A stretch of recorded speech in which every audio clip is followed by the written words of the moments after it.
안녕하세요. 제2회 AI 시큐리티 데이 세미나 2부를 시작하도록 하겠습니다. 저는 오늘 사회를 맡은 아나운서 박진주입니다. 반갑습니다. 제2회 AI 시큐리티 데이의 세미나 2부는 초거대 AI 등장에 따른 인공지능과 이 보안에 대한 인식, 그리고 이슈, 이 대응 방안 등에 대해서 전반적인 내용을 짚어보면서 다가올 미래를 준비하는 교류의 장을 제공하기 위해서 마련됐습니다. 2부 세미나는 트랙 A와 이 B로 나뉘어서 진행이 될 텐데요.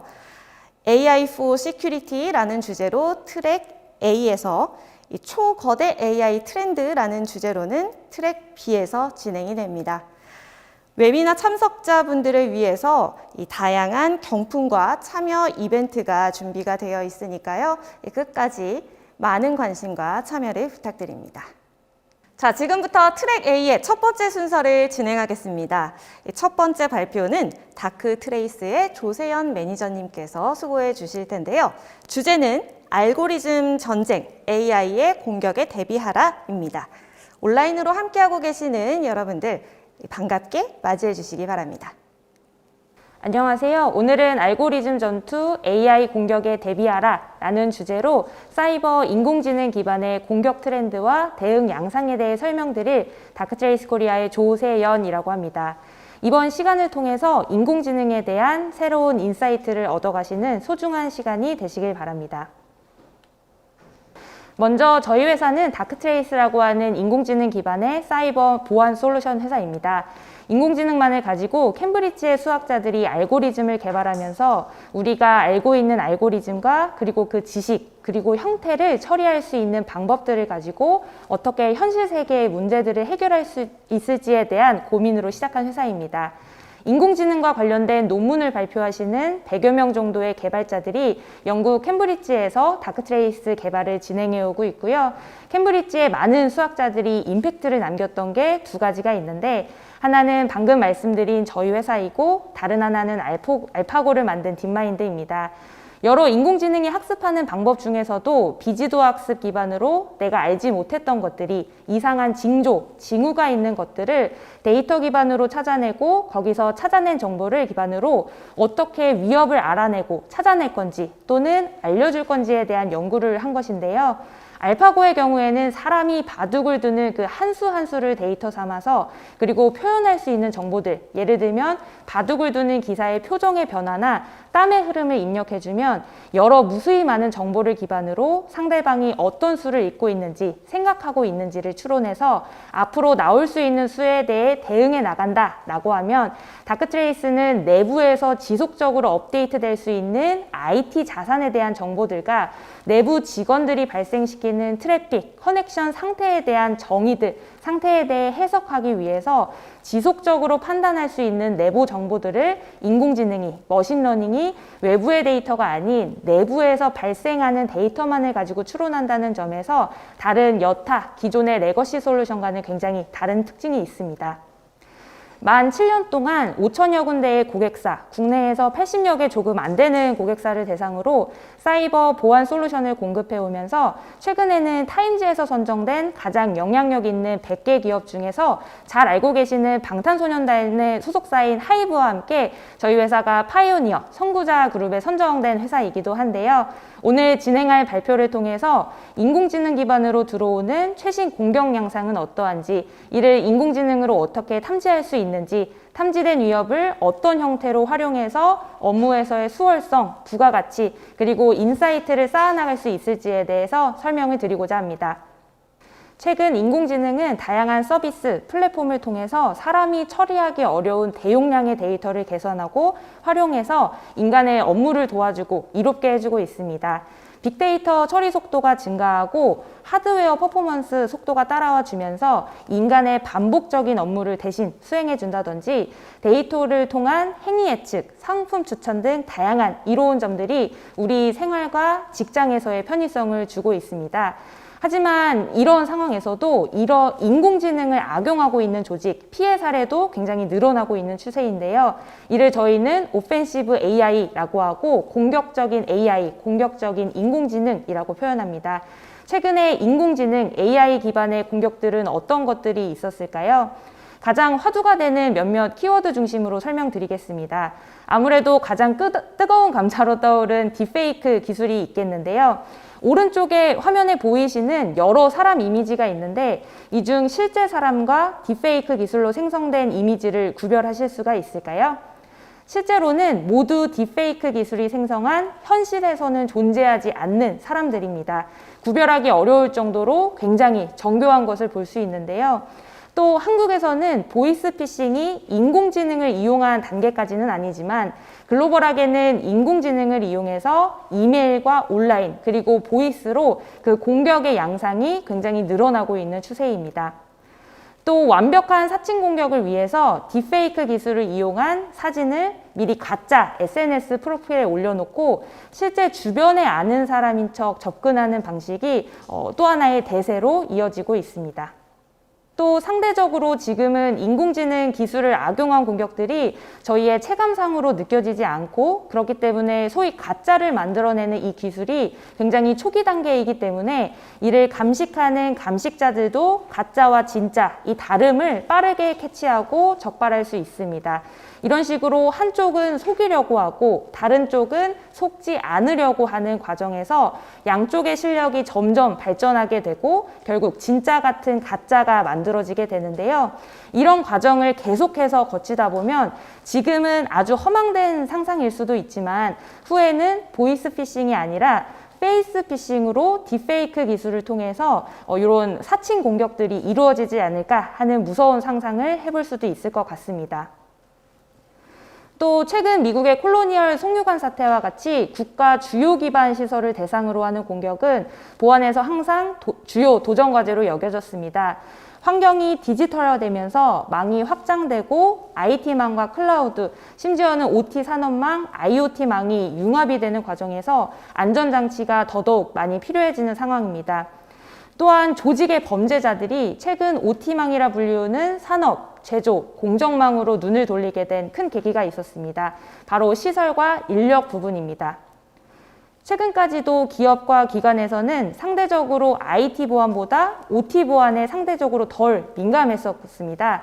또한 인력 편제나 기업 구조상 IT에 대한 이해와 OT에 대한 전문성을 모두 갖춘 인력으로 내부를 구성하기가 쉽지 않았었기 때문에 공격자들 입장에서는 높지 않은 수준으로도 높지 않은 IT에 대한 지식으로도 이제는 OT망에 대한 접근이 가능해졌고 실제 IT망을 대상으로 하는 공격에 비해서 훨씬 기회비용이 적게 든다고 합니다.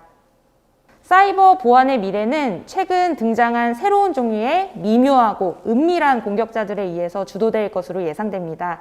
그들의 목표는 이제 단순히 데이터를 훔치는 것에 그치는 것이 아니라 데이터 그 자체를 조작하고 변경하는 것일 건데요.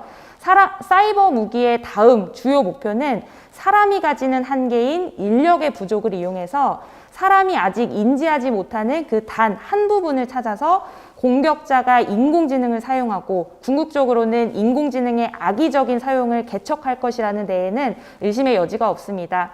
고도로 정교하고 악의적인 공격 코드로 짜여진 이 인공지능은 다양한 환경에 대해서 학습하면서 스스로 변이할 수 있고 최소한의 탐지 가능성으로 이제는 시스템을 전문적으로 손상시킬 수 있습니다. 인공지능 기반의 공격은 훨씬 맞춤화되고 타겟화되어서 결과적으로는 더 효과적일 뿐만이 아니라 문맥을 이해하는 능력은 더더욱 기존의 솔루션들에서 탐지가 어려워진다는 것을 의미합니다. 기존의 보안 제어는 예측 가능하고 또한 사전에 모델링된 혹은 정의된 활동과 행위들만 탐지할 수 있기 때문에 새로운 위협에 대한 무력함을 반증하기도 합니다. 다음 화면은 실제로 다크트레이스에서 탐지한 이메일 위협 중 한 사례입니다. 매용 내용을 보게 되시면 영어로 작성되어 있긴 하지만 실제 외국의 연구소와 일을 하시는 경우에 혹은 외국 지사와 일을 하시는 경우에는 종종 더 많은 공감을 하실 수 있을 것이라 생각이 드는데요. 실제 발생했던, 실제 있었던 일을 인용하면서 첨부된 파일의 클릭을 유도하고 있습니다. 문맥을 읽어보셔도 어조나 언어 스타일 자체가 굉장히 사람처럼 작성된 것처럼 보이지만 이 내용은 실제로 인공지능이 작성한 사칭 이메일입니다. 다크트레이스에서는 영어뿐만이 아니라 한국어를 포함한 9개 언어를 이해할 수 있기 때문에 한국에서도 이메일 시스템을 많이 체험해보고 계시는데요. 최근 한국에서 나오는 패턴을 보게 되면 제약사 같은 경우에는 코로나 시기에 백신 또는 신약 발표를 하고 나면 일반 기업들에서는 상장과 같은 뉴스가 나오고 나면 바로 몇 시간 이내에 지금 보시는 것과 같이 굉장히 타겟화된 사칭 공격이 급격히 증가하는 양상을 보였습니다. 특히나 임원들 이메일을 살펴보면 다크트레이스에서 고위험군이라 판단된 위협들 중에서도 일부 기존의 MS에서 사용하시는 이메일 보안 솔루션이나 기존에 사용하시는 스팸 솔루션에서 미탐되는 경우가 있었습니다. 개수 자체로는 상당히 적을 수 있지만 우리 직원이 그 통과된 단 한 개의 이메일에 포함된 첨부 파일을 다운로드 받는다거나 그 링크를 클릭한다면 바로 그 이메일이 위협의 시발점이 되어서 내부의 시스템을 위협할 수도 있게 됩니다. 위협은 보통 사이버 킬체인이라 불러지는 형태로 보여지고 아마 지금 보고 계시는 분들께서 가장 익숙한 단계일 것이라고 생각이 되는데요. 이 사이버 킬체인이라 불리는 단계 안에서도 인공지능을 활용한 공격들이 더 쉽게 다음 단계로 넘어가고 더욱 빠른 시간 안에 목표를 이루는 모습도 찾아볼 수 있게 됩니다. 처음 정찰 단계에서 기존의 위협과 달리 인공지능 기반의 공격은 링크드인, 트위터, 인스타그램, 페이스북과 같이 SNS 플랫폼을 통해서 타겟화시킨 내부 직원과 친구가 되는 것에서부터 시작을 하는데요. 이 해당 공격자는 실제 SNS 프로필이 어떻게 생겼는지를 미리 학습하고 내부 조직의 직원과 메시지를 주고받고 소통할 뿐만이 아니라 진짜처럼 보이는 속아 넘어갈 만한 컨텐츠를 제작하고 심지어는 직접 포스팅하기도 합니다. 그들은 실제 존재하는 사람의 사진을 사용하는 대신에 아까 처음에 보여드렸던 것처럼 인공지능에 의해 생성된 존재하지 않는 사람들의 프로필을 딥페이크 기술로 생성해서 이를 적용하고 프로필에 사용한 흔적들이 발견되었습니다. 이 공격자가 조직에서 타겟화된 조직원을 통해 신뢰를 얻게 되면 그 공격자는 직원에 대한 다양한 추가 정보들을 수집하게 됩니다. 그 다음 단계에서는 SNS에서 수집한 정보를 활용해서 초기 침입에 대한 설득력 있는 스피어 피싱 공격을 만들어냅니다. 이 공격자는 악의적인 오피서 문서를 다운로드하도록 사용자를 속이거나 익스플로이트 킷 같은 공격을 촉진하는 링크를 포함해서 클릭을 유도하는 방법을 사용하는데요. 그 침입 후에는 C2 통신이 설정이 됩니다. 악성 코드는 감염된 컴퓨터에서 감염당한 조직원의 내부 비즈니스 활동, 동작들을 모두 학습합니다. 그런 다음 정상적인 동작을 모두 복제하도록 자동 구성되기 때문에 실제로 업무하시는 일반적인 비즈니스 운영과 혼합이 되어서 기존의 레거시 솔루션이 훨씬 탐지하기 어렵게 만듭니다. 그런 다음 감염된 컴퓨터는 멀웨어가 보통 사용하는 비정상적으로 높은 포트를 자율적으로 남용해서 인터넷의 특정 API와 통신하는 과정을 거칩니다. 공격자는 감염된 시스템의 문서와 이메일을 기반으로 고유한 키워드를 수집하고 이에 대한 목록을 생성합니다. 그런 다음 암호를 알아내려는 작업을 진행하게 되는데요. 사전 훈련된 신경망에 이 알아낸 키워드들의 목록, 조합을 입력하고 조직원의 상황에 맞는 지도학습된 무차별 대입을 통해서 현실에서 사용할 법한 계정의 순열들과 잠재적인 암호를 생성하게 됩니다. 강력한 암호가 있는 계정도 이 기술을 사용하면 매우 짧은 시간 안에 소위 뚫리게 됩니다. 계정과 암호를 얻으면 최종적으로 탈취하고자 하는 데이터에 가까워지기 시작하는데요. 수평으로 이동하면서 계정과 크레덴셜을 수집하는 것은 반복적인 프로세스로 진행되게 됩니다. 최종 미션을 수행하기 위해서 최적의 경로를 식별하는 것은 공격자의 입장에서 침입 시간을 최소화하는 데 굉장히 중요한 작업입니다. 공격 계획의 일부는 인공지능의 기법으로 가속화되고 자동화될 수 있기 때문에 이런 방법으로 최종 목적지에 도착하는 데 필요한 시간을 인공지능을 이용하며 굉장히 크게 줄일 수 있습니다. 최종 임무는 최신 군사기술 정보, 기업의 레시피라 불리우는 도면들, 고객 정보가 포함된 문서들 등 내부에서 가장 보안사항이 높은 문서들을 획득하면 완료하게 됩니다. 관련된 모든 데이터를 선별하고 기가바이트 이상의 대용량을 내보내는 기존의 방법은 비용도 많이 들고 들킬 염려가 높기 때문에 이 방법 대신에 유출과 관련된 자료만을 미리 선별해서 이를 신경망으로 최소한의 데이터만을 전송하는 방법이 유행하고 있습니다. 공격자의 신경망은 이러한 문서들을 분석할 수 있도록 이미 학습화되어 있기 때문에 즉각적인 유출을 위한 우선순위를 먼저 세우게 됩니다. 기존 레거시 솔루션의 탐지 없이 가장 최소한의 비용을 사용해서 공격자는 인공지능을 통해서 최종 임무를 완수했습니다. 나쁜 위협이 무엇인지 대해서 사전에 이미 가정하고 정의하고 규칙을 만드는 레거시한 방법은 이제 과거의 유물로 여겨지기 시작했는데요. 미리 정의해놓고 새롭게 발생되는 위협들, 요소들을 이에 맞추어서 매칭시키려고 하면 위협 중에 일부만 포착을 하거나 제로데이성 공격으로 놓치는 경우가 왕왕 발생합니다. 인공지능은 더 미묘한 곳에서 담당자가 인지하지 못하거나 놓치는 부분에서 발생하는 위협을 더 빠르고 쉽게 이해하고 탐지할 수 있습니다. 소위 이제는 누구나 인공지능, AI 기술을 가질 수 있다고 개발할 수 있다고 말하는데요. 하지만 실제로 이러한 부분이 가능한지 불가능한지를 구별하는 방법은 바로 인공지능이 스스로 학습할 수 있는지, 즉 자가학습할 수 있는지 없는지로 쉽게 판별이 가능합니다. 우리는 이제 다가오는 위협이 그리고 그 공격이 얼마나 빠른 기계의 속도로 진행될지 예측할 수 없다는 점을 안타깝게도 인지하기 시작했습니다. 그렇다면 사이버 보안 인력 확보와 비즈니스 혁신의 균형을 어떻게 맞춰가야 할까요? 앞으로의 2021년의 보안은 예측할 수 없는 문제를, 아직 정의할 수 없는 문제를 이제는 자율적으로 처리할 수 있어야 합니다. 세상이 어떻게 되어야 하는지가 아니라 세상이 어떤지 그 자체를 다루어야 합니다. 이는 올바른 기술을 수용해서 우리 내부의 인력을 자율적으로 보호하고 대응하는 것을 의미하는데요.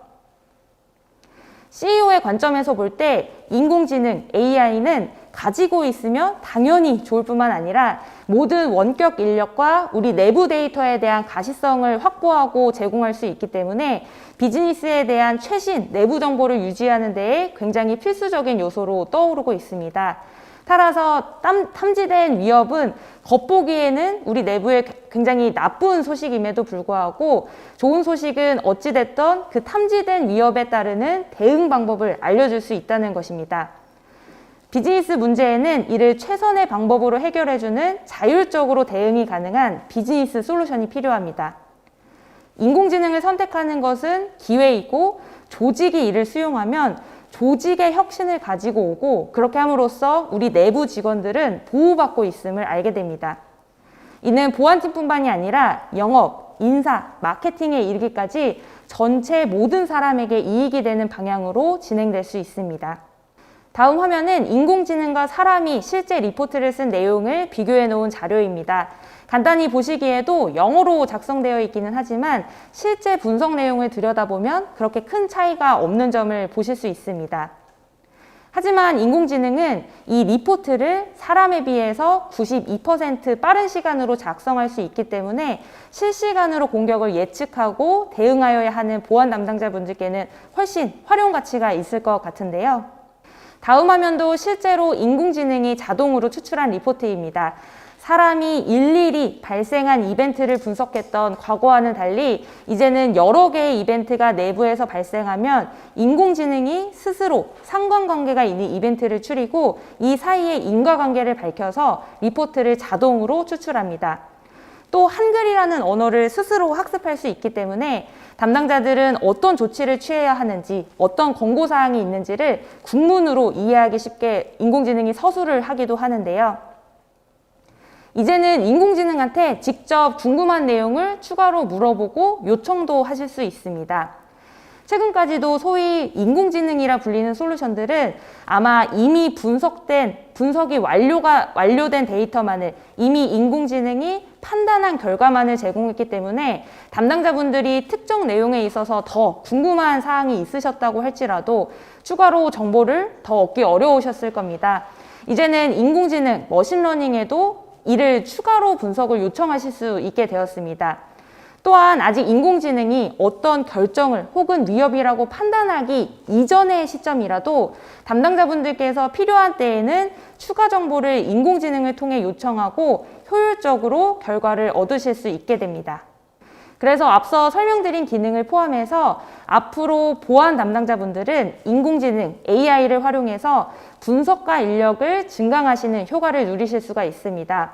우리 내부의 디바이스들이 어떤 연결을 통해서 어떤 위협을 발생시켰는지 보이시는 아래 화면과 같이 인공지능이 때로는 그림을 그리기도 하면서 사람이 위협을 분류하던 시간을, 보고서를 작성하던 시간을 총 92%나 줄이실 수 있게 됩니다. 또한 인공지능은 사람과 달리 계속해서 새로운 정보를 무한히 수정하고 학습하고 업데이트할 수 있습니다. 어떻게 보면 분석을 전문으로 하는 인공지능 비서를 한 명 고용하는 효과와 같게 되는데요. 오늘 발표를 마무리하면서 드리고 싶은 말은 저희가 작년까지 여러 세미나를 진행하고 참여하면서 가장 많이 들었던 말이 New Normal이라는 단어였습니다. 이제는 인공지능에 의한 공격, 인공지능 기반의 공격이 뉴노멀이 되어가고 있는 시대에 저희가 살고 있는 것 같습니다. 그런 관점에서 가장 핵심적인 기술이라고 한다면 어찌됐던 직원들이 업무를 하면서 발생시키는 메타화된 데이터를 가지고 현실 세계의 정보들과 연결시키면서 문제를 해결해 나가는 것이 보안인들이 가지고 가야 할 가장 큰 숙제이자 주제인 것 같습니다. 그런 가운데서 이런 업무 패턴들이 잘 드러나지 않는 부분에 있어서 이를 어떻게 파악할 건지, 보안의 관점에서는 이를 어떻게 해석하고 바라볼 건지가 굉장히 주요 쟁점으로 보여지는데요. 그렇기 때문에 저희 다크트레이스는 미리 말씀드렸던 것과 같이 비지도 학습을 사용합니다. 비지도 학습을 전 세계에서 가장 잘 사용하는 회사가 세 군데 있습니다. 하나는 굉장히 한국에서도 관심이 많은 테슬라인데요. 클라우드에 있는 인공지능의 힘을 의지해서 뭔가를 분석하는 것이 아니라 기본적으로 고가의 센서들을 사용해서 교통사고라고 하는 굉장히 드물게 벌어지는 상황에 대한 스크린샷을 찍는 겁니다. 교통사고에 기대되는 피해를 줄이기 위해서 그 센서들에서 얻어진 정보를 가지고 분석하고 굉장히 희귀하게 벌어지는 교통사고라고 하는 것을 예측하기 위해서 아직은 알기 어려웠던 부분들을 파악하기 위해서 비지도 학습을 사용하고 있습니다. 그런 관점에서 알파고를 만든 딥마인드도 굉장히 많은 데이터를 비지도 학습 기반으로 학습을 시켜봤더니 이 인공지능이 특정한 상황, 특정한 조건에서 진행을 할 때에는 내가 뭔지 모르는 것을 가르쳐 주는 것에 있어서 굉장히 큰 효과가 있더라 하는 부분이 있었습니다. 마지막으로 세 번째가 저희 다크트레이스입니다. 유일하게 비지도 학습을 주요한 기술로 이용해서 상장을 했던 회사이기 때문에 그런 관점에서 내부에 많은 변화들이 생길 때에 어떤 식의 고민을 해볼까 하면 고민을 해보면 좋을까 하는 것이 저희의 고민이고 저희 기술을 선택한 고객들의 고민인 것 같습니다. 오늘 이상으로 발표를 마치겠습니다. 감사합니다. 네, 발표에 수고해주신 조세연 매니저님께 큰 감사의 말씀을 전해드리겠습니다. 저는 그러면 바로 이어서 간단하게 질의응답 시간을 가져보겠습니다. 네, 매니저님, 제가 몇 가지 질문이 있는데요. 오늘 발표해 주셨던 내용 중에서 이 자가학습 AI 구현과 이 자율 대응이 저는 굉장히 흥미가 있었거든요. 이들을 위한 핵심 기술 요소 어떤 게 있을까요? 먼저 크게 두 가지를 꼽을 수 있을 것 같습니다. 첫 번째로는 인공지능이라고 할지라도 외부의 힘을, 외부의 데이터 분석의 힘을 빌리는 것이 아니라 내부에서 자체적으로 할 수 있는 코어 기술이 굉장히 중요하다고 생각이 드는데요. 아무래도 타 솔루션이나 타 인공지능 솔루션들은 데이터를 자체적으로 해소하지 못하고 외부의 본사로 보내서 혹은 외부의 센터로 보내서 분석을 하면 보안적으로도 이슈가 발생할 수 있는 부분이기 때문에 아까 아까 말씀해 주신 것처럼 자가학습 구현 그리고 자율대응을 위해서는 자체적으로 폐쇄망된 환경에서도 자체적으로 돌아갈 수 있는 인공지능 기술이 핵심이라고 생각이 됩니다. 두 번째는 이 핵심된 기술을 활용을 하려면 데이터들을 메타화해서 이거를 학습에 필요한 것들만 추릴 수 있는 기술이 또 중요하다고 생각이 드는데요. 물론 데이터를 모두 저장하고 모두 가지고 있으면 훨씬 좋을 수도 있겠지만 한국의 특성상 모든 담당자분들이 이 데이터를 24시간 전체를 다 보실 수 없기 때문에 우리 내부 환경에 필요한 메타데이터만을 추려서 우리가 분석에 필요한 것들만 추리는 이 기술이 굉장히 중요한 핵심 기술이라고 생각합니다. 당연한 이야기일 수도 있겠지만 보안이 상당히 중요할 것 같아요. 그렇다면 국내 기업들이 이런 AI 기술을 더 효율적으로 활용하기 위해서 어떤 부분들이 좀 갖추어져야 되는지 그 부분도 도움 말씀 주실까요? 일단은 아직까지는 인공지능에 대해서 저희의 잘못일 수도 있겠지만 신뢰를 많이 갖지 않는 기업들도 있으신데요. 인공지능이라고 하면 보통 모든 걸 다 해결해 줄 수 있는 뭔가 만물처럼 보이잖아요. 사실 인공지능은 그렇다기보다는 사람이 하기 어려운 일들을 또는 사람이 하기에는 너무 반복적인 일들을 인공지능을 통해서 조금 더 효율적이고 더 빠르게 할 수 있는 것에 있다고 생각이 듭니다. 그래서 한국 기업들 혹은 기관들에서 인공지능을 이제 고려하신다고 하면 전체 담당자분들이 24시간 계속 지켜볼 수 없는 환경에서 또는 담당자분들이 아직 알지 못하고 인지하지 못하는 부분에서 인공지능 기술을 사용하게 되시면 조금 더 인력을 효율적으로 사용하시면서도 인공지능의 기술을 맛보실 수 있는 그런 부분이 되지 않을까 생각됩니다. 그렇다면 이 인공지능이 필수적인 그런 날도 오게 될까요? 매니저님 어떻게 보세요? 개인적인 소망으로는 인공지능을 다루는 사람으로서 굉장히 빠른 시일 내에 그런 부분이 왔으면 좋을 것 같고요. 또 인공지능을 다루는 보안인으로서 그런 부분이 현실화될 수 있도록 저희가 도와드리는 게 저희의 임무일 거라고 생각이 됩니다. 네, 알겠습니다. 든든하네요. 자, 다크트레이스의 조세현 매니저님과 이야기를 나눠봤습니다. 오늘 말씀 고맙습니다. 감사합니다. 다음으로 트랙 A의 두 번째 순서의 발표를 이어가 보겠습니다. 발표하실 분은 숭실대학교의 최대선 교수님인데요. AI에 의한, AI를 위한 보안기술 사례를 주제로 발표를 준비하셨습니다. 온라인으로 함께하고 계시는 분들도 이 최대선 교수님 반갑게 맞이해 주시기 바랍니다. 안녕하세요. 숭실대학교 최대선입니다. 오늘 말씀드릴 내용은 AI와 보안, 그리고 AI에 대한 적대적 공격, 그 공격에 대한 방어 기술들과 그거 관련된 현재 동향을 좀 소개해 드리겠습니다. 먼저 AI와 보안은 여러 가지 분류가 있겠지만 저는 네 가지 이슈로 분류를 하고 싶습니다. 첫 번째는 AI 기술을 활용한 보안, 또 AI 자체에 대한 보안 공격과 방어, 그리고 AI를 활용한 보안 위협들, 또 마지막으로는 AI 자체의 안전성 문제에 대해서 언급을 하고 싶은데요. 시큐리티와 세이프티의 차이가 무엇냐고 하신다면 시큐리티는 악의적인 공격자를 존재를 가정을 하고 진행을 하는 것이고 세이프티는 그런 악의적인 존재를 배제하고 그 시스템 자체의 안전성이라든지 오류라든지 이런 부분들에 대해서 다루는 것이 되겠습니다. 시큐리티 바이 AI는 오늘 다른 세미나에서도 많이 언급을 해주실 텐데요.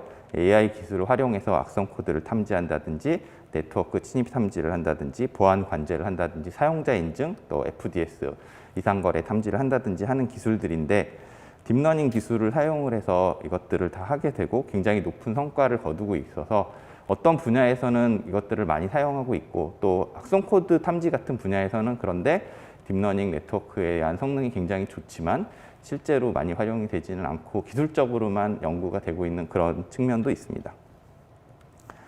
시큐리티 포 AI는 AI 모델이 나오게 되면 그 모델에 대한 여러 가지 공격들이 가능한데요. 첫 번째로는 학습 단계에서 학습 데이터를 오염시키는 것입니다.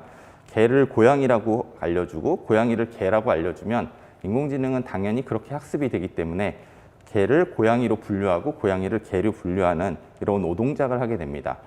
또 AI가 학습이 돼서 돌아가고 있는 동안에도 이미지에 노이즈를 추가해서 사람이 보기에는 이상하지 않지만 AI는 완전히 오분류를 하는 그러한 기만 공격도 가능합니다. 또 AI 모델을 돈을 많이 들여가지고 학습을 시키고 개발을 했는데 이거를 복제를 해서 소프트웨어 복제하듯이 복제해 가서 사용하는 그러한 공격도 있습니다. 마지막으로 AI 학습에 사용된 학습 데이터를 끄집어내가지고 그 학습 데이터의 프라이버시를 침해할 수 있는 이러한 형태의 공격도 존재합니다. AI를 활용한 보안 위협들도 여러 가지가 있는데요. 맨 왼쪽에 보시는 것은 AI 해커입니다. 다르파라고 하는 미국의 그 고등 국방 연구 진흥 센터쯤 될 텐데 여기서 그랜드 사이버 챌린지라고 해서 AI 해커들 간의 대결을 벌인 적이 있습니다. 그래서 7개 AI 해커 중에서 메이햄이라는 애가 1등을 했고 걔를 사람들이 하는 해킹 대회에 내보냈더니 사람들보다는 못했지만 하여튼 높은 성능을 거둔 적이 있는데요.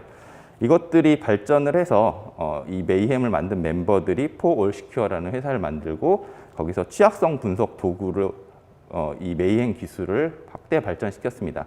취약성 분석을 할 수 있다는 얘기는 결국은 해킹을 할 수 있는 도구가 될 수 있다는 것이죠. 두 번째는 동영상을 하나 보시죠. Yeah, I'll be right there, Steve.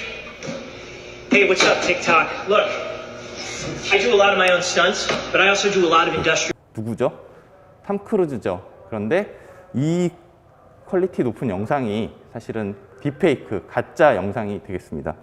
이 부분은 또 잘 아실 텐데 AI를 활용한 사람을 속이는 그런 공격 중에 하나가 되겠죠. 마지막으로 프라이버시에 대한 침해 공격을 들 수 있습니다. 이거는 제가 했던 연구인데요. 페이스북에 공개된 정보를 이용을 해서 공개되지 않은 정보를 추론하는 것입니다. AI를 이용해서 추론을 했는데 80% 이상의 높은 정확도를 가지고 추론에 성공을 했고 그렇게 추론된 정보들은 다른 정보들과 조합을 해서 이 페이스북 유저의 주민번호를 추론하는 데 또 사용이 됩니다. 그래서 여러 가지 메커니즘을 거쳐서 주민번호를 추론하고 이게 맞는 것이 확인된 페이스북 유저가 7만 명이고요. 전지현 씨라든지 김연아 씨라든지 이런 유명한 인사들의 주민번호를 유추하는 데 성공하기도 했습니다. 마지막으로는 세이프티인데요. 세이프티는 말씀드린 것처럼 안전성에 관련된 문제입니다. AI 보안 그러면 터미네이터의 등장을 생각하시는 분들이 많은데 사실 그렇게 의도적인 목적을 가지고 AI가 인류를 공격할 거라고 생각하지는 않습니다. 다만 AI는 자신의 일을 열심히 할 뿐인데 그것의 부작용으로 설계가 잘못돼서 그것이 인류에게 문제를 입히는 그런 형태의 공격이 가능함을 이제 여러 미래학자들이 예견을 했고 또 잘 아시는 것처럼 인공지능을 사용한 자율주행 자동차가 사고가 나는 경우도 많이 발생을 했습니다. 그래서 이러한 그 세이프티 문제들을 분류를 해보면 개발 단계에서 발생할 수 있는 문제가 있고 개발돼서 배치된 상태에서 발생할 수 있는 문제가 있습니다. 또 외부적인 요인에 의해서 발생할 수 있고 내부적인 결함에 의해서도 발생할 수 있는데 외부적인 요인 중에서도 고의로 발생하는 것은 이것은 사실은 시큐리티 문제에 해당이 되겠고 나머지 우연히 실수 또는 환경적인 요인에 의해서 발생하는 것이 이제 세이프티 AI에서 다루어져야 될 이슈가 되겠습니다. 그래서 이런 여러 가지 문제들이 제기가 됐고 그것에 대응하기 위해서 미국에서는 백악관에서 보고서도 만들고 연구도 했고 또 앨런 머스크가 주도하는 퓨처 오브 라이프라는 재단에서 여러 가지 연구 과제들에 대한 자금을 지원을 해서 연구를 했는데 이 부분은 기술적인 거라기보다는 윤리적인 거 또는 기준에 관련된 그런 문제들에 대한 연구가 많았습니다. 그래서 이렇게 4가지 이슈에 대해서 AI와 보안에 관련된 4가지 이슈들에 대해서 소개를 드렸는데 이 중에서 Security for AI, 그 AI에 대한 적대적 공격과 방어 관점에 대해서 말씀을 드리겠습니다. 먼저 첫 번째로는 백도어 어택입니다. 이것은 학습 데이터 오염 공격의 일종인데요. 안경만 쓰면 이 여자로 분류를 하는 그런 공격이 되겠습니다. 그러면 이제 안경을 쓰면 이렇게 분류를 하도록 만들려면 학습 단계에서 안경 쓴 이미지는 전부 이 여자로 분류하도록 해야 되는데 그러면 이제 사람이 보기에 학습 데이터 이렇게 돼 있는 안경만 쓰면 다 이 사람으로 분류하네 라고 의심을 품을 수 있습니다. 그래서 이 안경 쓴 이미지를 AI를 통해서 또 이렇게 조작을 해서 거의 사람 눈에 보이지 않도록 만듭니다. 그렇지만 AI는 이 데이터를 학습하고 나면 안경만 쓰면 이 사람으로 분류하는 이런 식의 오동작을 하게 된다는 것입니다. 그리고 트로이 목마 공격이라고 해서 요즘에 AI를 개발하는 트렌드는 처음부터 끝까지 AI를 다 만드는 게 아니라 미리 학습이 잘 된 AI를 가져와서 거기에 자기 데이터를 추가해서 커스터마이즈 하는 식으로 학습을 시키고 이런 것을 트랜스퍼 러닝이라고 부르는데요. 그 오픈 소스를 가져다가 우리가 프로그램을 만들듯이 오픈되어 있는 AI 모델을 가져다가 자기 모델을 개발하는 게 일반적인 트렌드입니다. 이때 오픈 소스에 어떤 백도어나 취약점을 집어넣는 것처럼 AI 모델에도 그런 트리거에 의한 백도어를 집어넣어 가지고 그것을 통해서 유저가 새로 자기 모델을 만들더라도 이 모델은 이 트리거만 들어가면 오동작을 하게 하는 이런 식의 공격도 존재하고 있습니다. 또 이 그림은 많이 보셨을 텐데 학습이 된 모델에 대해서 여러 번 질의를 해서 그거를 통해서 학습 데이터를 복원하는 그런 공격이 되겠습니다. 이 사진은 아마 많이 보셨을 텐데 이거는 2015년도에 만든 사진이고 2019년도의 공격은 퀄리티가 아주 좋아졌습니다. 그래서 아주 그 학습 데이터를 잘 구분을 할 수 있고 이거를 통해서 여러 가지 프라이버시가 유출될 수 있겠죠. 그리고 이제 오늘 중점적으로 말씀드릴 어드버서리 example, 즉 적대적 예제입니다. 말씀드린 것처럼 원래 이미지에다가 노이즈를 추가하면 사람이 보기에는 아무렇지 않지만 컴퓨터는 완전히 다른 클래스로 분류하는 이런 공격이 되겠고요. 그다음에 음성에 있어서도 이런 것이 가능한데 굿 이브닝이라고 하는 소리가 들렸는데 음성 인식 AI는 이것을 오더더 돌, 그 인형을 주문해라 이런 식으로 인식을 하게 됩니다. 그리고 뭐 여러 가지 다른 형태의 공격들이 다 가능하고요. 이것의 원리는 이 AI 자체입니다. AI라는 것이 결국은 학습을 하는 데 있어서 학습 데이터를 가지고 오류를 최소화할 수 있는 최적화된 파라미터를 찾는 것이 AI의 학습 과정인데 여기서는 사람 눈에 띄지 않게 노이즈를 최소화하면서도 오분류를 일으킬 수 있는 그런 최적화된 노이즈를 찾는 문제가 되겠습니다. 그 문제는 아까 말씀드린 AI 학습 문제랑 똑같은 것이죠. 그래서 이미지를 가지고 변조를 하는데 변조된 이미지를 타겟 AI에다 넣어보고 그 AI의 반응을 보면서 이 노이즈를 최적화해가는, 그러니까 공격이 잘 되게 만들어가는 그런 과정을 거치기 때문에 이 공격이 굉장히 효과적이고 또 막기가 굉장히 어렵다라고 하는 것입니다. 공격 자체가 AI 기술을 사용하기 때문입니다. 그래서 이거는 저희가 했던 연구인데 어떤 이미지 하나를 변조해서 어떤 AI 모델한테는 정상적으로 인식이 되고 다른 AI 모델한테는 거꾸로 오동작으로 오인식이 되게 만드는 그러한 이미지도 만들 수 있는데 그 원리가 AI한테 이런 목적을 제공을 합니다. 목적을 딱 부여를 합니다. 그러면 AI가 그런 변조 지점을 잘 찾아줍니다. 그래서 이것들을 가지고 이제 사진, 이미지 상에서만 변조를 할 게 아니라 실제로 우리가 물리적으로도 이미지를 물리적으로도 공격을 할 수 있도록 하자라는 것이 이제 또 많이 연구가 되고 있는데요. 저희가 했던 연구 중에 하나는 얼굴 인식하는 AI를 속이는 그런 물리적인 공격이 되겠습니다. 사진상에서 속이는 것은 굉장히 쉽습니다. 그런데 이제 저희는 이제 사진을 찍어서 사진을 가지고 사진상에서 변조가 되는 지점을 찾습니다. 그다음에 그거를 그 노이즈를 인쇄를 해서 스티커를 인쇄를 해서 스티커를 얼굴에 붙입니다. 그러면 그 붙인 얼굴이 얼굴 인식 소프트웨어 얼굴 인식 시스템에 들어갔을 때 오인식이 된다라고 하는 것이죠. 그런데 이제 이미지상에서는 디지털 이미지상에서는 픽셀을 그냥 마음대로 바꿀 수가 있는데 얼굴에 붙이기 위해서는 어느 정도의 크기, 그다음에 개수의 제한, 또 위치라든지 색깔이 흔들리는 문제가 있어서 그런 것들을 극복해야 되는 어려움이 있는데요. 어쨌든 그런 것들을 극복해서 저희가 도출해낸 결과는 이렇습니다. 이게 얼굴 인식 소프트웨어인데요. 정확도가 굉장히 높습니다. 최신의 딥러닝 기술을 사용하고 있고 각도나 표정이 바뀌어도 인식을 잘 합니다. 그런데 여기다가 이제 스티커를 붙이는 거죠. 그 AI가 알려준 포인트대로 이렇게 스티커를 붙이는데 눈에 잘 안 띄시겠지만 이 부분에 있습니다. 이 부분에 붙여놨는데 완전히 다른 사람으로 인식을 하는 것이죠. 또 음성인식 공격이 단순히 그냥 음성인식을 하는 게 아니라 실제 AI 스피커에게 오동작을 유발할 수 있는 사례의 연구인데요. 지금 불이 켜져 있는데 AI 스피커가 이 불을 끌 수 있는 기능을 갖고 있습니다. 그러면 이제 불을 끄라는 명령을 내려야 불을 끌 텐데요. 그 대신에 이 공격에서는 음악을 틀어줍니다. 음악을 틀어주면 그 음악이 변조가 되어 있기 때문에 AI는 그 음악을 불을 끄라는 명령으로 오인식하게 되고 그래서 불이 꺼지는 이런 결과도 보고가 되고 있습니다. 다음은 이제 자율주행차, 많이 생각할 수 있는 이러한 공격 위협의 대상이 되는데요.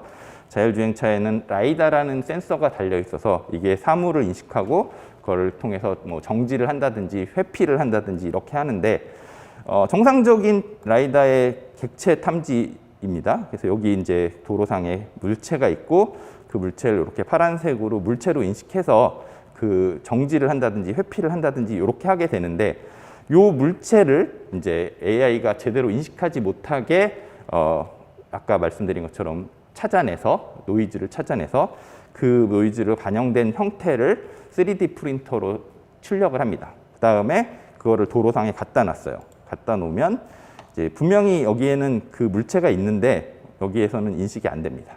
그러면 이제 어떻게 될까요? 여기 물체랑 부딪혀서 사고가 나든지 하겠죠. 이런 식으로 이제 다양한 공격들이 실제로도 실제 물리적인 상황에서도 발생할 수 있다라는 것입니다. 그래서 이러한 그 공격에 대해서 그럼 어떻게 방어를 해야 되느냐? 그것도 기술 연구를 많이 하고 있는데요. 이제 대표적으로 세 가지 유형을 갖고 있습니다. 하나는 이제 그런 노이즈가 추가된 데이터까지 같이 학습을 해서 그거를 원래 클래스대로 분류하게 만들자. 또는 이 이상한 데이터가 들어왔으니 이것을 공격이라고 탐지를 해서 배제를 해버리자. 또는 이제 원래 공격에 노이즈가 추가됐는데 그 노이즈를 싹 없애서 원래 클래스로 인식되게 하자. 이런 이제 세 가지 크게 방향이 있는데요.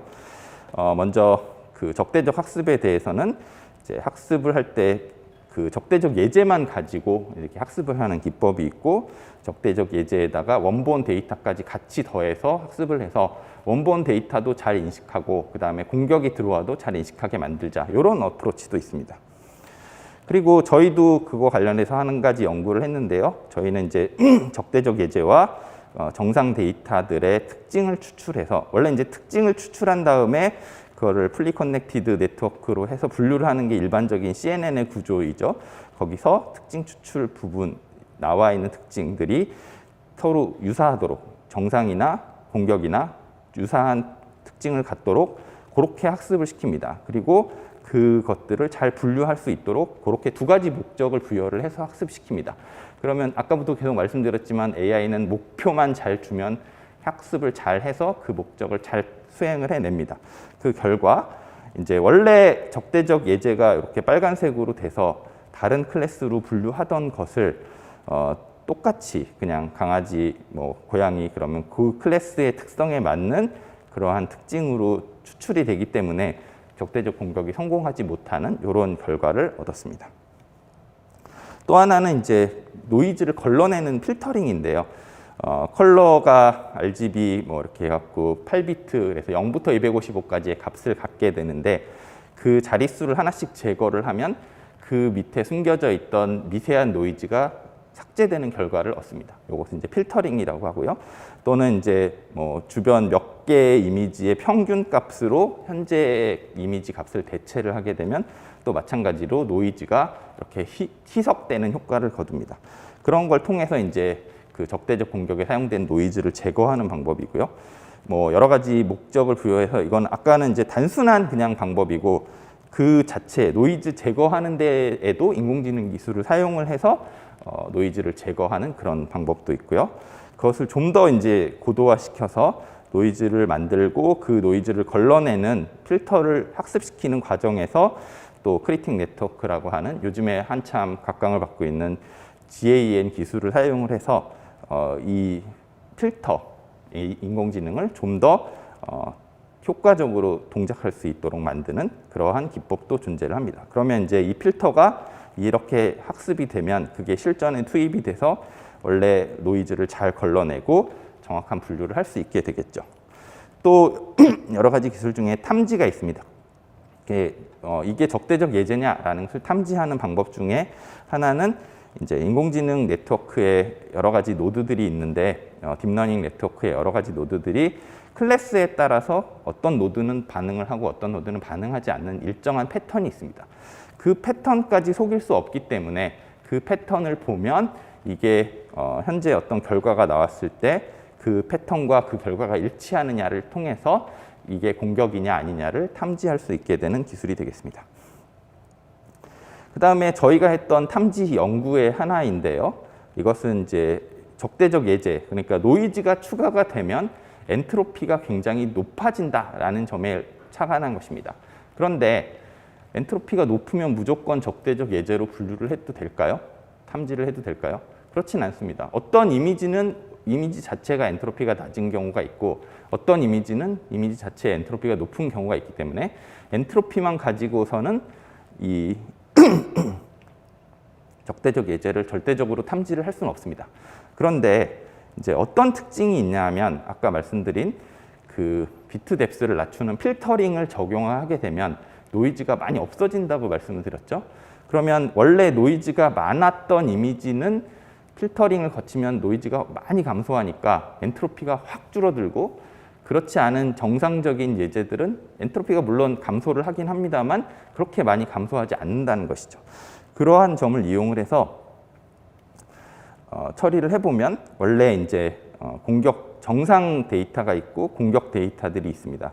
그럼 공격 데이터들의 엔트로피가 당연히 높죠. 그런데 아까 말씀드린 것처럼 이것만 보고 탐지를 할 수 없습니다. 그런데 말씀드린 것처럼 비트 뎁스를 줄여가지고 이 줄인 거를 가지고 비교를 해보면 전후를 비교해보면 정상적인 이미지도 약간 엔트로피가 줄어들었지만 공격에 대해서는 더 많이 줄어든 것을 볼 수 있습니다. 그래서 이 줄어든 양을 가지고 탐지를 하게 되면 적대적 예제를 굉장히 높은 정확도를 가지고 탐지를 할 수 있었다라는 연구 결과를 얻었습니다. 이것도 이제 저희가 수행했던 부분인데요.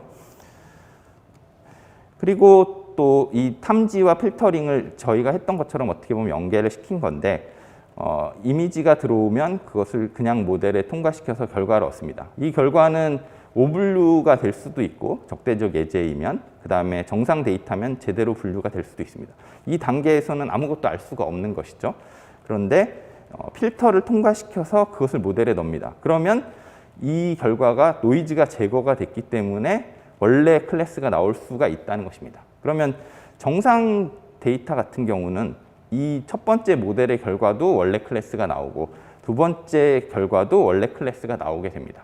이러면 이거는 이제 공격이 아닌 거죠. 근데 첫 번째 모델은 이것을 오분류해서 개를 고양이라고 분류를 했는데 두 번째 모델은 얘를 고양이라고 그냥 분류를 하게 되면 개를 개라고 분류하게 되면 이 두 개의 결과가 차이가 나겠죠. 이런 점을 이용을 해서 탐지하는 그런 기법들도 소개가 되고 있습니다. 또 탐지기와 필터링을 이렇게 적절히 섞어서 1차적으로는 탐지를 하고 거기서 빠져나온 애들은 필터링을 통해서 좀 더 높은 정확도를 거두겠다라고 하는 어프로치도 있었습니다. 그래서 기술적인 부분에 대해서 말씀을 드렸는데 그 외에 이제 다른 뭐 연구 과제라든지 이런 동향을 좀 소개를 드리겠습니다. 미국의 다르파, 아까 말씀드린 것처럼 국방 연구를 관할하는 프로그램이죠. 여기서는 이제 가드라는 프로젝트를 출범을 했습니다. 가드라는 프로젝트는 이런 적대적 공격을 막을 수 있는 궁극적인 방법을 찾아보자라고 하는 프로그램인데 여기서는 이제 이론적인 기반을 확보를 하고 그 이론적인 기반을 통해서 이것을 방어할 수 있는 여러 가지 방법들을 찾은 다음에 그 찾은 방법들을 실제 환경 또 디지털 시뮬레이티드 된 환경과 실제 물리적 환경에서 전부 테스트를 해서 유효성을 한번 평가해 보자라고 하는 3개의 서브 프로그램으로 되어 있습니다.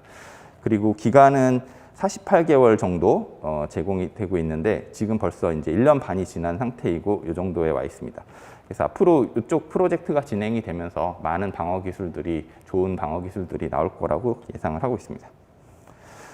또 이런 그 적대적 예제를 연구를 하는 데 있어서 또 막는 데 있어서 필요한 그런 라이브러리들이 오픈 소스로 제공이 되고 있는 것이 있는데요. 어드버서리얼 로버스트니스 툴박스라고 하는 게 있고 클레버한스라고 하는 라이브러리가 있는데 이 라이브러리들에서는 적대적 공격을 할 수 있는 그런 구성 모듈도 있고 그 다음에 그것을 방어하는 아까 소개드린 여러 가지 중에서 이제 물론 얘가 최신 연구들을 다 담고 있지는 못하지만 지금까지 나와 있는 많은 방어 방법들을 실제 라이브러리 형태로 제공을 하기 때문에 이것을 가져다가 이제 방어하는데 어느 정도는 적용을 할 수가 있는 것이죠.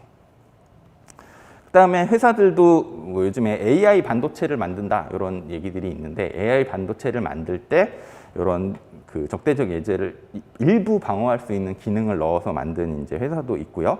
그다음에 AI 툴킷, AI 시스템을 개발하기 위한 여러 가지 툴킷을 제공하는데 거기에 이제 추가적으로 이 적대적 예제를 막을 수 있는 기능들을 조금 추가를 해서 제공하고 있는 회사도 있고 또 아예 이 적대적 예제를 방어하기 위한 그런 기술들만 모아서 솔루션 형태로 제공하고 있는 그런 회사도 있습니다. 여기 보시면 뭐 레이트 리미테이션 이런 게 있는데 이건 뭐냐? 아까 말씀드렸듯이 공격을 하려면 여러 번 그 타겟 모델을 대상으로 시험적인 질의를 해야 됩니다. 그러니까 공격을 하려고 그러면 어느 정도 사전 준비가 필요하다는 것이죠. 물론 그게 아닌 공격도 있지만 그렇게 공격을 하기 위해서는 여러 번 쿼리를 던져야 되니까 그 쿼리를 제한하자라고 하는 것입니다. 쿼리의 개수를 제한하면 공격자의 그 공격 가능성을 굉장히 낮출 수가 있습니다. 그래서 그런 원리들까지도 적용을 해서 이 적대적 예제를 막을 수 있는 여러 가지 이제 기능들을 제공을 하고 있는 것이죠. 국내에서도 여러 가지 연구 과제들이 진행이 되고 있는데 AI 그 보안을 위해서 적대적 예제를 막기 위해서 강건한 AI를 만든다거나 공격을 탐지하는 기술을 개발한다거나 이런 과제들이 있고요. 또 역기능 취약점을 자동으로 탐지하거나 방어하는 기술, 그다음에 모델의 인증이나 오토마킹을 하는 기술, 그다음에 거기에 프라이버시 위험을 분석하는 기술, 또 역기능 방지하기 위한 기술 여러 가지 연구 과제들이 진행이 되고 있어서 우리나라에서도 앞서 말씀드린 이제 미국의 다르파의 프로그램처럼 이 연구 과제들을 통해서 좋은 결과들이 나올 것으로 기대를 하고 있습니다. 그 중에서 이제 저희가 올해부터 수행하고 있는 과제를 잠깐 소개해드리면 6년간 수행을 하는데 엣지 노드 자체의 로버스트니스, 그러니까 엣지 AI라는 것은 이제 우리가 알고 있는 인공지능 스피커라든지 지능형 CCTV라든지 기기 자체가 인공지능 모델을 탑재하고 있는 그런 IoT 기기들을 말하는데요. 여기서 이제 모델 자체를 안전하게 만드는 것, 그리고 학습을 안전하게 만드는 것, 또 취약점을 분석하는 것, 그리고 이 분산되어 있는 IoT 디바이스들의 행위를 모니터링을 해서 얘가 공격을 받고 있다 또는 얘는 공격자에 의해 수중에 넘어갔다라는 등의 판단을 하는 분산 노드 모니터링, 공격 탐지 이런 이제 크게 4가지 항목으로 연구 개발을 진행을 하고 있습니다. 그래서 올해부터 시작을 했고 IoT나 이런 엣지 AI 분야에서 좋은 보안 기술을 만들려고 노력을 하고 있습니다. 그래서 지금까지 여러 가지 이제 AI 보안 이슈라든지 그리고 그거에 대한 공격 유형, 그다음에 사례, 그리고 그거의 방어 기술들의 연구 동향과 관련된 과제 동향들을 소개해드렸는데요. 이거는 이제 아까 말씀드린 다르파의 가드 프로그램에서 제시하고 있는 그림인데 이 그림이 너무 좋아서 이 그림을 소개해드리면서 이 강의를 마무리하려고 합니다. 우리가 인공지능을 2010년도부터 딥러닝 같은 것들이 확산이 되면서 굉장히 인공지능의 성능이 높아졌습니다. 그래서 이거는 이제 더 이상 높아질 수 없을 정도 높아졌는데 아까 소개드린 이제 적대적 공격이 나오면서 적대적 공격 굉장히 효과적이라서 이 모델의 정확도를 0까지 떨어뜨릴 수 있습니다. 그러면 AI 모델의 신뢰도를 AI의 신뢰도를 그만큼 떨어뜨리는 거죠. 그런데 이제 그런 공격이 나오면 그거에 대한 방어가 나옵니다. 그럼 방어가 나오면 또 그 방어를 깰 수 있는 공격이 나옵니다. 그리고 또 방어가 나오고 이런 식으로 이제 창과 방패의 싸움을 시속 게임처럼 계속 해왔는데요. 그때마다 이 공격의 성능은 새로 등장하는 공격의 성능이 굉장히 좋아서 AI의 신뢰도를 바닥까지 떨어뜨리는 그런 결과를 낳습니다. 그런데 이제 지금까지는 이렇게 창과 방패의 정쟁을 진행을 해왔다면 앞으로는 이렇게 진행을 해야 된다는 것입니다.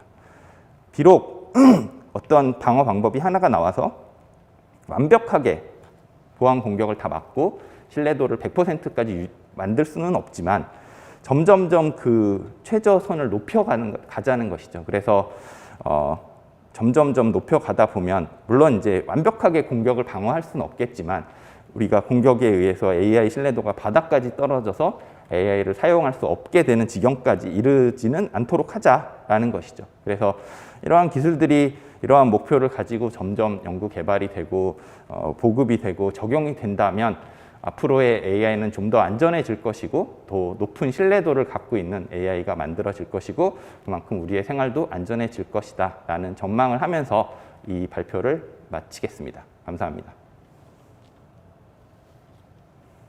네, 긴 시간 유익한 말씀 해주신 최대선 교수님께 감사의 말씀을 전하겠습니다. 바로 이어서 몇 가지 질의응답 시간을 가져보겠습니다. 네, 교수님 제가 질문이 있는데요. 오늘 여러 공격 사례들을 소개를 해주셨잖아요. 그들 중에서 인간에게 가장 위협이 될 만한 것이 있다면 어떤 게 있을까요? 제가 소개해드린 화면 중에서 자율주행차가 사물을 인식하는 AI를 속이는 그런 공격 사례를 보여드렸습니다. 그런 것들을 통해서 사고가 일어나고 또 사고에 의해서 인명이 희생될 수가 있겠죠. 또 하나는 의료 분야에서도 인공지능이 많이 사용이 되고 있는데 그러한 인공지능을 대상으로 적대적 공격이 일어난다면 수술 중에 또는 치료 중에 그것으로 인해서 환자가 사망할 수도 있겠죠. 그러면 자율주행이나 이 치료나 수술 중에 기계적인 오류에 의해서 일어나는 사고와 좀 비슷한 건가요? 공격에 의한 거는? 그 공격에 의한 거가 나타나는 형태는 기계적인 오류나 또 AI 자체의 결함에 의한 부분이랑 결과는 비슷하다고 할 수 있습니다. 그런데 이제 그 원인 자체가 악의적인 의도를 갖고 있는 공격에 의한 것이냐 아니면 결함에 의한 또는 환경적인 요인에 의한 것이냐 이렇게 이제 구분을 할 수는 있겠죠. 앞서서 세이프티와 시큐리티의 구분에 대해서 말씀해 주신 그 의미겠네요. 예, 맞습니다. 네, 알겠습니다. 저 추가적으로 한 가지만 더 질문을 드려보고 싶은데요. 적대적 공격 방어와 또 이 공격 방어 기술에 대해서도 소개를 해주셨잖아요. 국내에서 아직까지 좀 연구가 미흡하게 이루어진 그런 분야가 있다면 어디라고 보시나요? 최근에 AI 채팅봇 이루다라고 하는 게 굉장히 이슈가 됐는데 그것을 통해서 어떤 개인정보가 유출이 될 수 있다라는 사례가 이제 국내에도 제시가 됐는데요. 사실 저도 잠깐 소개드렸지만 AI를 통해서 개인정보가 유출이 될 수 있는 여러 가지 형태와 이슈들이 있습니다. 그래서 그런 부분들에 대해서는 지금까지 국내에서는 관심이 좀 미흡했는데 앞으로는 이제 AI 자체의 프라이버시를 보호하는 그러한 연구를 좀 더 해야 되지 않을까 이렇게 생각이 됩니다. 저는 사실 국내에서 이 산업 전반에서 방어를 더 힘써야 된다라고 생각을 했거든요. 교수님의 생각도 같으신가요? 예, 산업적으로는 당연히 방어를 해야 되고 우리가 이제 앞으로 생길 위협들에 대해서도 방어하는 기술들을 만들어야 되고 그런 솔루션을 만들어야 되고 산업을 만들어야 되는 것이죠. 그런데 그것들을 하려면 일단 공격을 해봐야 어떤 공격이 가능하고 또 어떤 취약점이 있는지 알게 되고 그래서 거기에 맞는 방어를 만들 수 있기 때문에 연구적인 측면에서는 공격에 대한 연구도 굉장히 중요하다고 생각합니다. 네, 어떻게 보면 같이 가는 거네요. 공격과 방어의 개념이.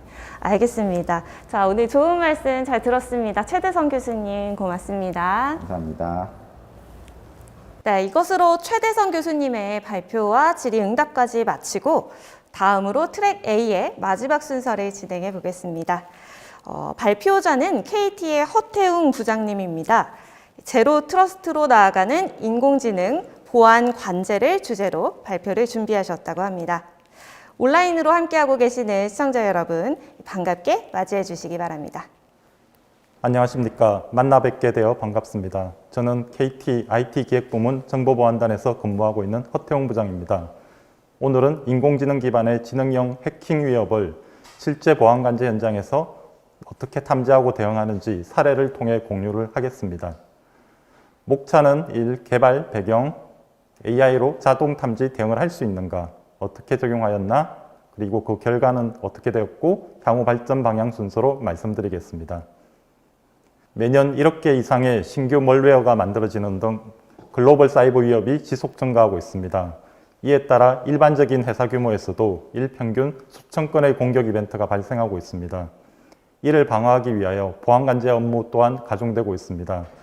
관제 요원들이 이처럼 많은 사이버 공격에 대하여 과거 경험 기반 노하우를 바탕으로 수작업으로 대응하다 보니 휴먼 에러도 발생하고 관제 요원의 수준에 따라 관제 품질의 편차가 발생하고 있습니다. 이를 근본적으로 해결하고자 AI 기반의 지능형 해킹 위협 탐지 대응을 자동화하는 솔루션을 개발하게 되었습니다. 보안 관제 패러다임 변화에 대해서 말씀드리겠습니다. 1세대는 경계선 보안으로 단위 보안 관제입니다. 주로 방화벽이나 IPS 등 네트워크 기반의 보안 장비를 활용하여 ESM 중심의 보안 관제를 하였습니다. 패턴 매칭, 인계치 기반이라고 할 수 있습니다. 2세대는 데이터를 중시하는 통합 보안 관제로서 SIEM이 도입되었습니다. 이벤트를 상관 분석 및 시계열 분석을 하여 APT 대응이 가능한 관제 시스템입니다. 2.5세대는 빅데이터 보안 관제로서 SIEM을 고도화하고 방대한 로그를 수집하여 본격적인 데이터를 종합 분석하고 머신러닝을 적용하기 시작하였습니다. 최근 3세대는 제로 트러스트를 지향하는 인공지능 기반 보안 관제로 패러다임이 바뀌어가고 있습니다. 방어뿐만 아니라 공격에서도 AI를 활용할 수 있어 방어에 AI를 활용하는 것은 필수가 되었습니다. 날로 지능화 고도화되는 공격을 차단하기 위하여 제로데이 어택을 탐지하고 차단하는 것은 필수적인 사항이 되었습니다. 또한 대응도 프로세스 자동화를 통해서 자동 차단 및 정책 변경이 가능한 소화 체계로 바뀌어가고 있습니다. 이에 반해 현재 보안 관제 방어자의 현실은 경보 측면에서 보면 너무 많은 보안 경보가 발생하고 있고 분석 측면에서는 인력 측면에서는 분석 인력이 갈수록 부족해지고 있습니다. 공격 측면에서는 알려지지 않은 공격의 발생 빈도가 갈수록 높아지고 있고 빅데이터 기반의 보안 관제 시스템은 검색 및 탑엔 기능에 머물러 있습니다. 인력 부족의 이유로 경보 분석에 소요되는 시간이 과다하다는 점입니다. 이벤트를 제대로 검토하려면 건당 15분 정도가 소요가 되고 있는데 위협 조사를 하는 데만 15분이 소요가 되고 있습니다. 위협 인텔리전스 체크라든지 공격 대상 내부 자산 및 실효성 확인, 사내 사회 블랙리스트 확인, 이전 침해 시도의 내역을 확인하고 취약점 대조를 통한 공격 영향도 확인, 그리고 정오탄 판별까지 15분 정도가 소요가 돼서 100건일 때는 최소 25시간이 필요합니다. 또한 차단 및 침해 여부 분석도 병행해서 분석이 되어야 됩니다. 그렇다면 AI로 자동 탐지 대응하는 시스템을 만드는 것은 가능할까요? AI를 도입하면 자동으로 위협을 탐지 대응할 수 있을지 한번 생각해 봅시다. 기존에 등록되어 있는 패턴이 없는데도 불구하고 해킹 공격을 학습하여 식별할 수 있을까요? 이전의 공격에 대한 정보를 기반으로 학습하는 소위 말하는 AI, 머신러닝, 딥러닝은 기존에 등록된 패턴이 없으면 학습이 불가능해서 제로데이 공격 또는 유사한 변형을 탐지할 수 없습니다. 또한 한 건의 공격 트랜잭션만으로 정오탐을 판단하고 대응하는 것이 맞을까요? 지금 현재 들어온 한 건에 대해서만 트랜잭션을 판단하고 분석하게 되면 지속적 지능형 공격인 APT 공격 등에 대해서 탐지를 할 수 없을 것입니다. 다음으로 이런 문제점들을 극복하기 위해서 어떻게 적용하였는지 말씀드리겠습니다. AI 분석 알고리즘 개요는 다음과 같습니다. 우선 첫 번째, 실시간 위협 탐지를 위하여 공격 이벤트의 페이로드를 분석하였습니다. 공격 이벤트 페이로드 분석은 두 가지로 하였는데 첫 번째는 보안 장비의 시그너처 기반으로 정오탐 라벨링이 된 학습을 하였습니다. 나중에 보여드리겠지만 명확한 시그니처에 대해서 매우 높은 정확도를 보여줍니다. 두 번째로는 관제 요원의 정오탐 판단 결과를 라벨링을 기반으로 학습하였습니다. 전반적으로 높은 정확도를 보이지만 알려지지 않은 공격에 대해서는 취약점을 가지고 있습니다. 세 번째로는 약하지만 지속적인 공격을 탐지하기 위하여 히스토리 기반 학습을 하였습니다. 여기에는 페이로드 특성뿐만 아니라 헤더 정보, 즉 공격자 IP 정보나 목적지 서버 IP 포트 등을 이용하여서 20여 가지 피처를 학습하였습니다. 도식화하여 상세히 다시 보여드리면 다음과 같습니다. 실시간 위험도 분석을 하여 공격 데이터의 페이로드 약 3,100만 건을 학습하였습니다. 보안 장비의 라벨링 및 관제 요원의 라벨링 결과에 대해서 딥CNN, 구글 인셉션 알고리즘을 활용하였고 기본 RNN 및 LSTM, 스택트 LSTM, 그리고 맥락을 파악하기 위하여 바이디렉셔널 LSTM을 깊고 넓게 쌓아서 학습을 시켰습니다. 지속적 공격을 탐지하기 위하여 페이로드 정보뿐만 아니라 헤더 정보, IP 포트 정보 등을 이용해서 종의 피처를 분류하고 추출하여 머신러닝으로 학습하였습니다. 여기에는 ESM, IPS, 와프 등의 로고 약 7억 건을 분석하였습니다. 여기에는 최근 데이터에 가중치를 두는 시계열 분석 방법을 도입하여 과거 결과와 최근 결과가 상충할 때는 최근 결과의 가중치 값이 높아지도록 하였습니다. 보안관제 AI는 학습시키기가 매우 힘듭니다. 그 이유는 다른 데이터와 달리 보안관제 AI의 보안 로그는 데이터의 품질이 매우 낮기 때문입니다. 바둑을 가르치는 알파고의 경우 훈련 데이터는 돌의 위치고 훈련 목표는 게임 승리로 데이터가 매우 정확합니다. 반면 보안관제 AI의 훈련 데이터는 보안 로그이고 훈련 목표는 해킹 탐지인데 훈련 데이터에는 URL 인코딩, 베이스 64, 자바스크립트 코드 등 암호화, 난독화, 특수문자, 바이너리 등이 있어서 해석하고 처리하기가 매우 힘듭니다. 또한 보안의 특성상 휴먼 에러가 존재하기 때문에 훈련 데이터의 라벨링 문제가 발생하여 정오탐에 대해서 100% 신뢰를 하기가 불가능합니다. 실제 공격 페이로드의 예제를 몇 가지 보여드리겠습니다. 일반 정상 패킷과 SQL 인젝션, 크로스 사이트 스크립트, 커맨드 인젝션, 자동화된 웹 공격에 대한 페이로드 예제입니다. 여기에는 URL 인코딩 및 자바스크립트 코드 등이 섞여 있어 일반적인 자연어 처리 기법, 보통 NLP라고 하는 기법을 적용하면 잘 되지 않습니다. 페이로드의 자연어 처리를 하기 위해서 사용한 방법은 젠심의 워드2 벡터입니다. 보통 워드2 벡터 또는 BP가 많이 사용되고 있는데 본 솔루션에서는 젠심의 워드2 벡을 이용해서 자연어 처리를 하였습니다. 이것은 소위 말하는 워드 임베딩 기법을 사용하게 되었고요. 주요 하이퍼 파라메터인 벡터 디멘션을 32부터 200에 대해서 테스트를 해서 최적화를 했습니다. 또한 BOW랑 스킵 다이어그램 중 스킵 다이어그램을 사용하였고 스킵 다이어그램을 4에서 10가지 워드 벡터에 대해서 최적화를 처리하였습니다. 페이로드는 일반 언어와 달리 특수문자, 한글 등으로 인한 바이너리 문자 등이 섞여 있어서 토크나이징이 매우 중요합니다. 그리고 특수기호는 큰 의미를, 중요한 의미를 가지고 있기 때문에 특별하게 처리를 해줘야 됩니다. 앞에서 말씀드린 대로 보안관제 AI 데이터는 불명확한 데이터 라벨링이 많아서 데이터 정제가 매우 중요합니다. 동일한 페이로드임에도 불구하고 정오탐 라벨링에 차이가 발생할 수 있습니다. 주로 발생하는 3가지 주요 이슈에 대해서 설명드리겠습니다. 첫 번째로는 보안 장비의 차단 정책 변경입니다. 제로데이 공격이거나 CV 취약점을 반영하는 경우 또는 사내 시스템의 변경 내역을 반영하거나 정책 변경을 반영하는 경우 반영 전후에 있어서 라벨링에 차이가 납니다. 그리고 두 번째로 관제 요원의 정오탐 판단 결과의 차이가 나기 때문입니다. 동일 이벤트에 대해서 항상 동일한 판단을 하는 것은 아닙니다. 예를 들어서 관제 요원들이 수준 차이가 있거나 또는 휴먼 에러가 발생할 경우에 정오탐 라벨링이 반대로 됩니다. 또한 차단 메커니즘이 차이가 발생하는 경우입니다. 리스크가 아주 높은 이벤트가 발생하면 1회 발생으로 차단하겠지만 리스크가 낮은 이벤트가 계속해서 지속적으로 발생하는 경우에도 차단을 하게 됩니다. 그러면 이 경우에는 앞에 이벤트는 차단을 하지 않다가 마지막 이벤트에 대해서만 차단이 발생하게 됩니다.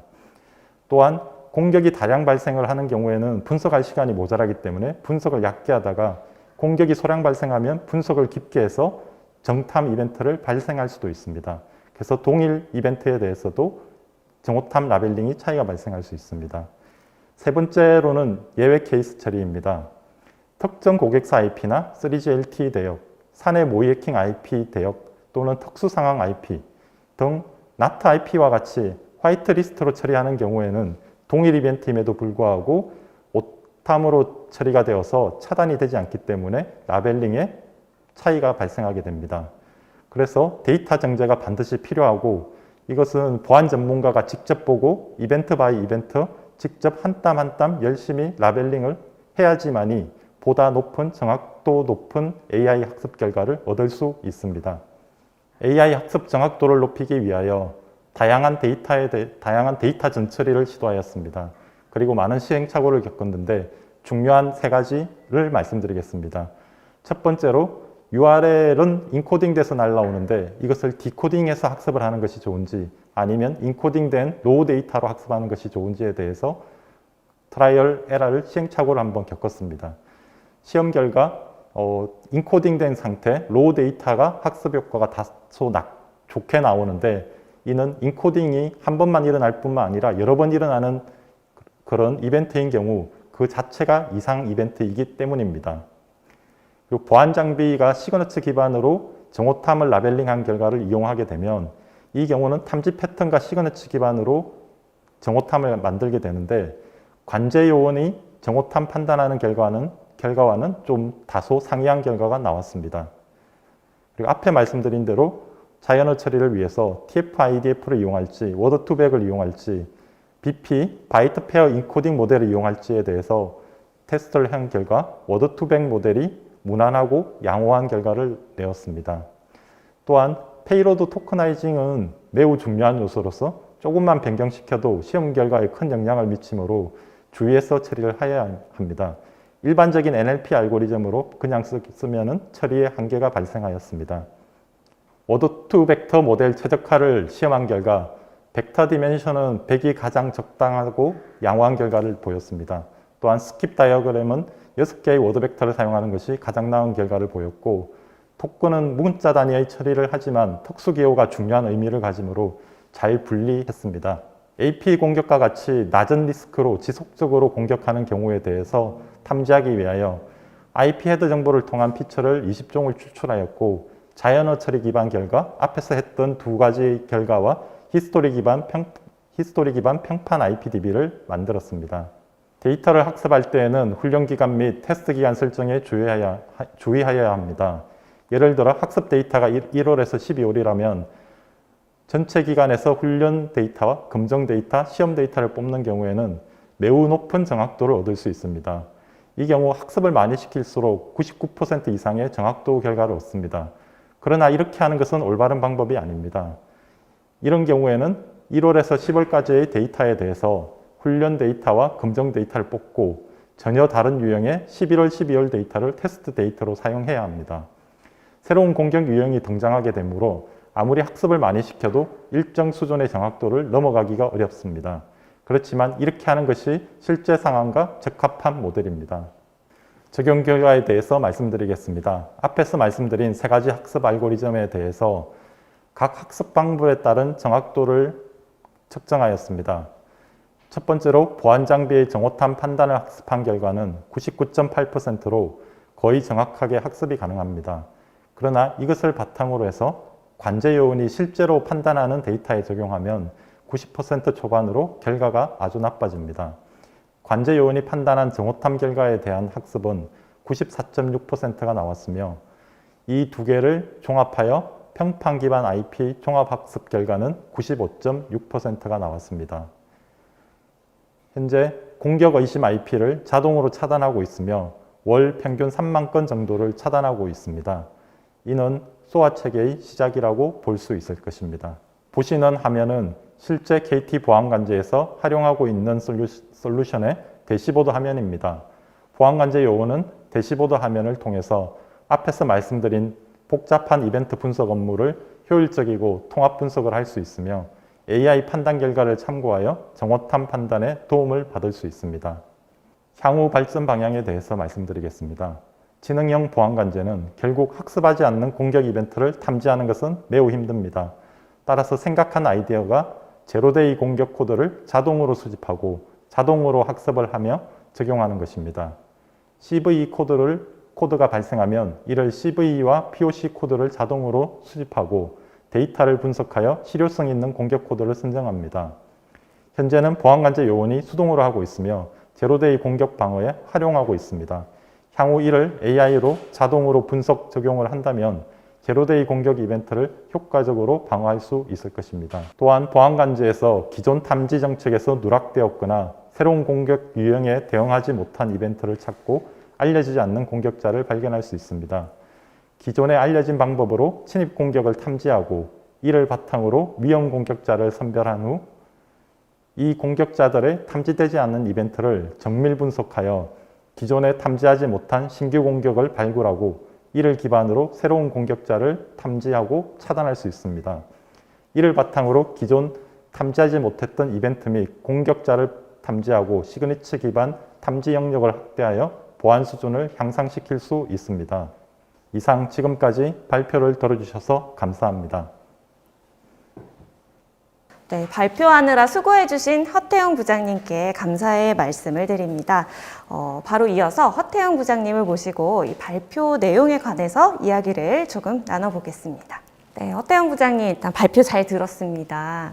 네, 오늘 발표해주신 내용 중에서 인공지능 기반 보안 관제를 위해서 이 AI 모델이 관제 요원의 정오탄 분석 데이터를 학습하는 그런 부분이 저는 굉장히 인상이 깊었거든요. 그래서 한 가지 질문을 드리고 싶은데요. 이 KT에 계시잖아요. 예, 실제로 KT에서 인공지능 기반 보안 관제를 통해서 예전보다 좀 많이 개선된 그런 부분은 어떤 게 있을까요? 네, 기존 다른 제품에 비해 가지고 저희가 한 거에 대한 세 가지 특징이 있습니다. 첫 번째로는 실제 관제 데이터를 라벨링을 위해서 보안 분석가들이 한 건 한 건 분석해 가지고 라벨링을 하였고요. 두 번째로는 AI 학습 정확도를 높이기 위해서 다양한 전처리 기법을 적용해 가지고 최상의 학습 결과를 얻었습니다. 세 번째로는 저희가 이제 와이드하고 더 넓고 더 깊은 딥한 그런 알고리즘을 사용을 했고요. 그 알고리즘에다가 보통 보안 관제 요원들이 시간상으로 5분 내지 1시간밖에 보지 못하는 것을 저희는 1년 이상 장기간의 데이터를 이렇게 지속적으로 보는 알고리즘을 적용하였습니다. 네, 그러면 부장님, 저 같은 일반 소비자들은 예전과 비교해서 어떤 혜택을 좀 받게 되는 걸까요? 요즘에 랜섬웨어 등 해킹 공격이 날로 지능화 고도화되고 있습니다. 그런 해킹 공격에 대해서 더 안전하게 그런 소비자들을 보호할 수 있게 되었다고 생각합니다. 그럼 안심하고 사용해도 괜찮다. 네, 알겠습니다. 든든해지네요. 자, 오늘 KT의 허태웅 부장님과 이야기를 나눠봤습니다. 귀한 의견 고맙습니다. 수고 많으셨습니다. 네, 이것으로 제2회 AI 시큐리티 데이 저희가 준비한 모든 순서가 끝났습니다. 저는 오늘 이 세미나를 진행하면서 정보 보호 분야의 AI 활용이 정말 중요하고 이 초거대 AI로의 여정의 완성을 위해서 정보 보호를 실천하는 것이 중요하다고 느꼈습니다. 데이터의 폭발적인 증가로 인공지능의 발전이 더욱 가속화되고 있는 만큼 온라인으로 함께하고 계시는 모든 분들께서 AI의 기술 발전뿐만 아니라 AI의 보안을 고려하는 것의 중요성을 깨닫는 계기가 되었으면 합니다. 그럼 제2회 AI 시큐리티 데이 행사를 마치겠습니다. 저는 지금까지 아나운서 박진주였습니다. 함께해 주셔서 고맙습니다.